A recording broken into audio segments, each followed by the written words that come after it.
नमस्कार दोस्तों, मैं शेख इमरान अहमद आपका learn Hindi express YouTube channel में स्वागत करता हूं। दोस्तों आज हम अध्ययन करेंगे हिंदी व्याकरण में अति महत्वपूर्ण विषय जो आप सभी की परीक्षा में इससे प्रश्न पूछे जाते हैं। इसे हम अध्ययन करेंगे। आपकी परीक्षा में से उड़ीसा हाई स्कूल शिक्षक की हिंदी भर्ती में हिंदी व्याकरण से रचना के आधार पर वाक्य, इससे भी प्रश्न पूछे जाते हैं, उसे भी हम देखेंगे। और बाकी सभी अन्य परीक्षाओं में भी, चाहे आप सीबीएसई की 10वीं कक्षा की परीक्षा हो जाए या ईएमआरएस की परीक्षा हो जाए या नवोदय केवी की परीक्षा हो जाए, सभी में अति महत्वपूर्ण हिंदी व्याकरण के संबंधित प्रश्न पूछे जाते हैं। उसे हम अध्ययन करेंगे। तो चलिए दोस्तों, सही तरीके से हम आज अध्ययन करेंगे और अति महत्वपूर्ण चीज़ों को देखेंगे।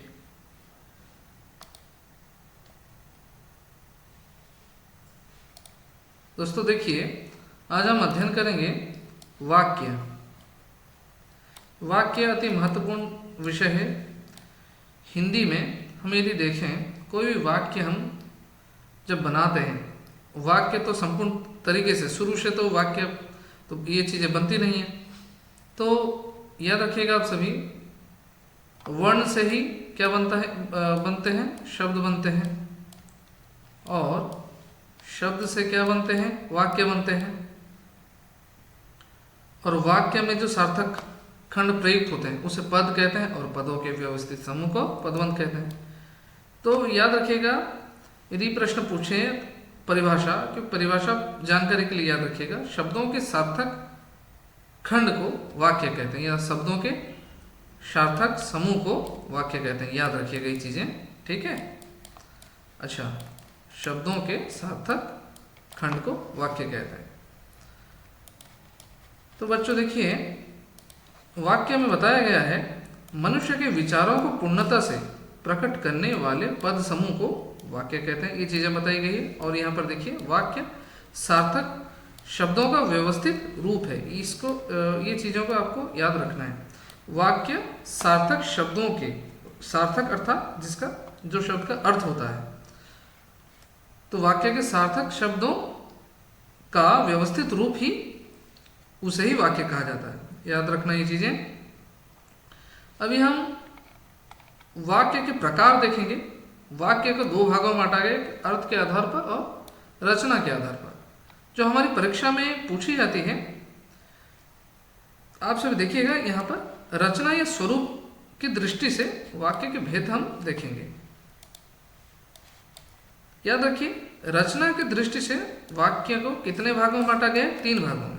सर्वप्रथम है सरल वाक्य, इसे साधारण वाक्य भी कहा जाता है, परीक्षा में प्रश्न पूछे जाते हैं, याद रखिएगा। उसके बाद है संयुक्त वाक्य, उसके बाद है मिश्र वाक्य। तो रचना के आधार पर वाक्य के 3 भेद है। सरल वाक्य अर्थात इसमें कोई भी योजक चिन्ह होता ही नहीं।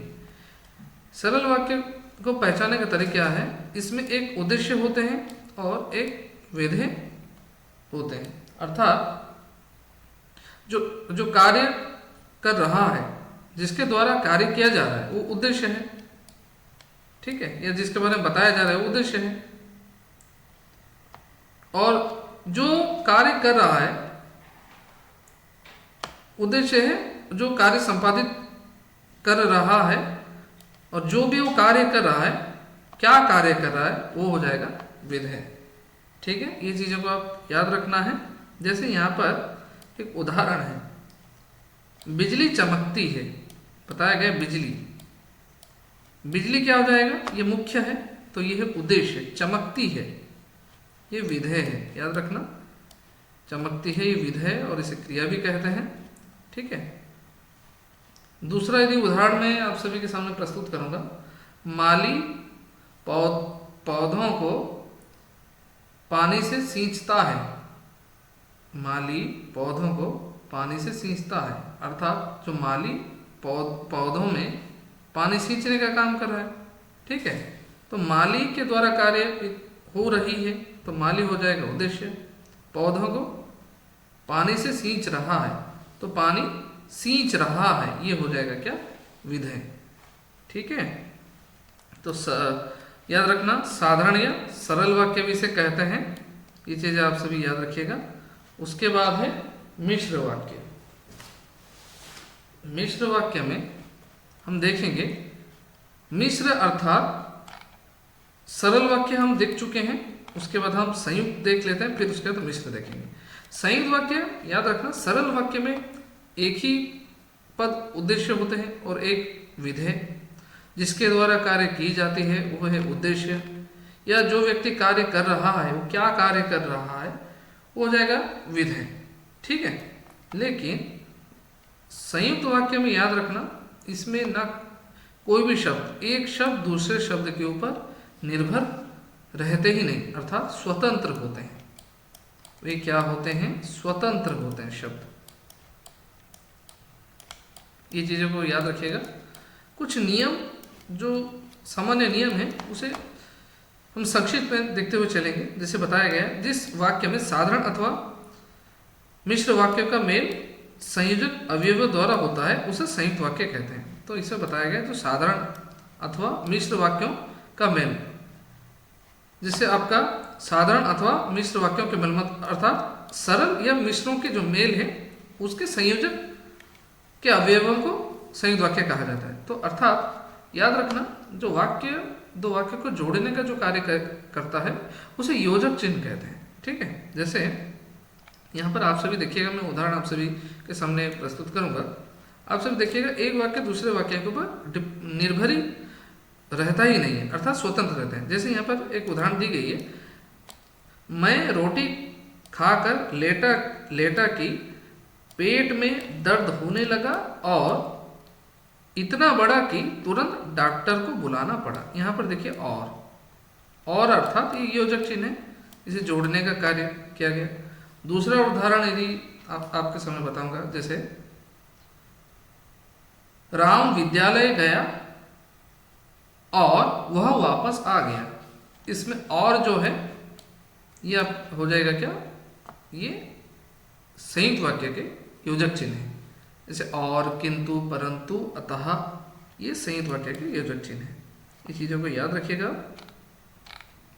उसके बाद हम देखेंगे मिश्र वाक्य।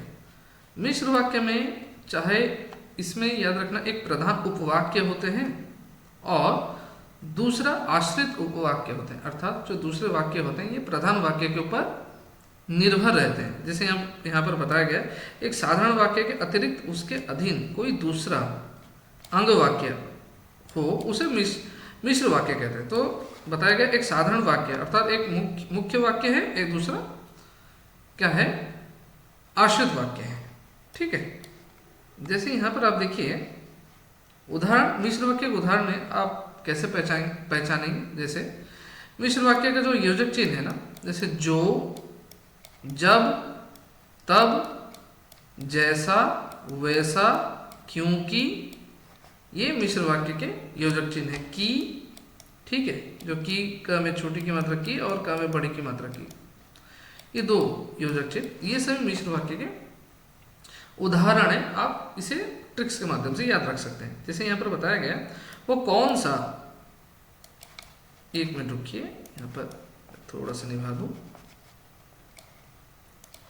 वह कौन सा मनुष्य है जिसने महाप्रतापी राजा भोज का नाम ना सुना हो। देखिए, वो कौन सा मनुष्य है जिसने अर्थात ये मिश्र वाक्य का योजक चिन्ह है। जिसने ये शब्द प्रयुक्त होने के कारण ये क्या, मिश्र वाक्य में परिवर्तन हुए। ठीक है, अभी हमने तो नियम देखा और सरल से मिश्र वाक्य में परिवर्तन, इसे हम देखेंगे। कुछ उदाहरण है आप सभी के सामने सरल वाक्य से। अब ध्यान पूर्वक देखते रहिएगा, क्योंकि परीक्षा में जो प्रश्न पूछे जाते हैं, सरल वाक्य से मिश्र वाक्य में परिवर्तन हो, या सरल वाक्य से संयुक्त वाक्य में परिवर्तन हो, या संयुक्त वाक्य से मिश्र वाक्य में परिवर्तन हो, तो ये पूछे जाते हैं। ठीक है, और इसके जो कीवर्ड्स है ना, जो योजक चिन्ह है, मिश्र वाक्य के क्या क्या योजक चिन्ह है, ये याद रखना है आपको।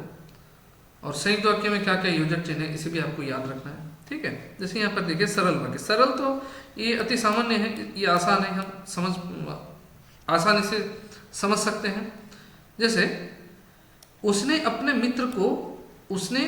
मित्र का पुस्तकालय खरीदा। उसने अपने मित्र का, किसने? उसने, कोई व्यक्ति, उसने अपने मित्र का पुस्तकालय खरीदा। उसने, ये हो गया उद्देश्य, पुस्तकालय खरीदा विधेय।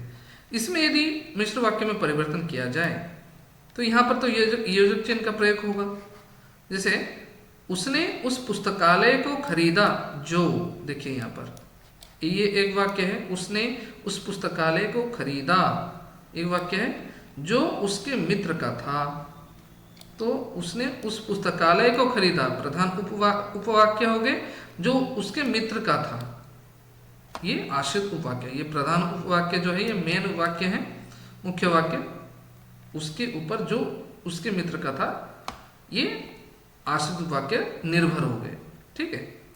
जैसे यहाँ पर देखिए सरल वाक्य, अच्छे लड़के परिश्रमी होते हैं। इसमें तो कोई योजक चिन्ह नहीं है, आसानी से हम पहचान सकते, अच्छे लड़के। उद्देश्य हो गया परिश्रम होते हैं, विधेय मिश्र वाक्य में परिवर्तन करें, जो लड़के अच्छे होते हैं वे परिश्रमी होते हैं। देखिए यहाँ पर जो, उम्मीद है आप सभी समझ चुके होंगे। अभी सरल वाक्य से संयुक्त वाक्य में परिवर्तन देखिए, अस्वस्थ रहने के कारण वो परीक्षा में सफल न हो सका। सरल वाक्य, संयुक्त वाक्य में परिवर्तन करेंगे। संयुक्त वाक्य में यदि परिवर्तन करें, उसका नियम क्या है?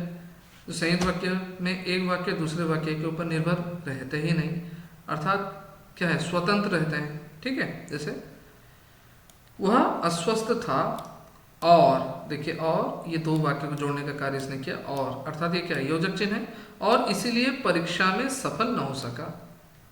ठीक है। दूसरा उदाहरण देखेंगे हम, सूर्योदय होने पर कुहासा जाता रहा। सरल वाक्य है, संयुक्त वाक्य में परिवर्तन करेंगे, सूर्योदय हुआ और कुहासा जाता रहा।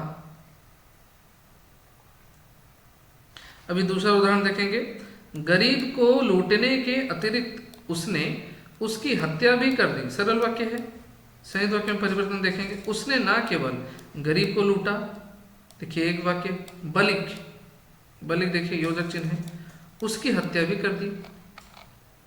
ठीक है। तो अभी आप देखिए मिश्र वाक्य से सरल वाक्य में परिवर्तन करेंगे हम। उसने कहा कि मैं निर्दोष हूं, कि क्या है, मिश्र वाक्य का योजक चिन्ह है, सरल वाक्य में परिवर्तन करेंगे, उसने अपने को निर्दोष घोषित किया। याद रखिएगा सरल वाक्य में अति सामान्य, उसमें ना कोई आपके योजक चिन्ह प्रयुक्त होते हैं, खाली उसमें ये हमें देखना है उद्देश्य है, मतलब किसके बारे में बताया जा रहा है और जिसके बारे में बताया जा रहा है वो क्या कार्य कर रहा है। ठीक है। ये चीज़ों का हमें देखना है। तो एक उद्देश्य है, एक विधेय। तो इसमें सरल वाक्य है। अभी मिश्र वाक्य में देखिए यहाँ पर, मुझे बताओ कि तुम्हारा जन्म कब और कहाँ हुआ। कि यहाँ पर लगा मिश्र वाक्य। सरल वाक्य में परिवर्तन करेंगे, तुम मुझे अपने जन्म का समय और स्थान बताओ। ठीक है दोस्तों, मुझे उम्मीद है आप सभी ये कुछ हिंदी व्याकरण के संबंधित वाक्य आज हमने अध्ययन किया। मुझे उम्मीद है आप सभी को चीज़ें समझ आई होंगी। तो यदि आपको इसमें से कोई डाउट होगा आप कमेंट बॉक्स में पूछ सकते हैं। ठीक है। और वीडियो को ध्यानपूर्वक देखिएगा और इसे बार बार अभ्यास कीजिएगा, पुनः अभ्यास कीजिएगा, तो आप आराम से समझ सकते हैं। तो हमने हर चीज़ों को ध्यानपूर्वक सही तरीके से देखा है और हमने समझा भी है।